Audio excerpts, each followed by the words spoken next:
Well, hi there and welcome back. Dan again from Clean Guru. So when does trouble come? I heard this on the radio. I was listening to someone talking about how the biggest problem many people have is when they don't fully commit to what they're doing. You know, if you're going to do something, they say, be in the moment and really just do it. And if you fail, you fail, but at least really do it with full commitment.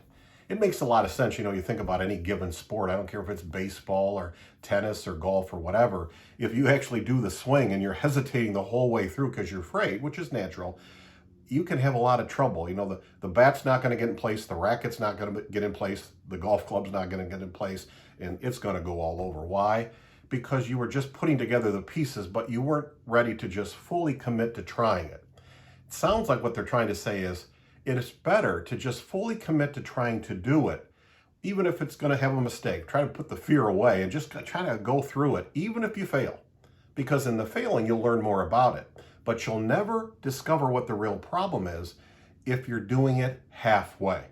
So whatever you do when we're out selling, when we're out working, let's give our full commitment to the thing we're doing and just give it everything we've got. And then we'll see whether we win or lose. That's okay because we'll understand what's happening. To me, I guess the only thing worse than not being fully committed to trying it is maybe not trying it at all, really not even stepping up to the plate to try something new.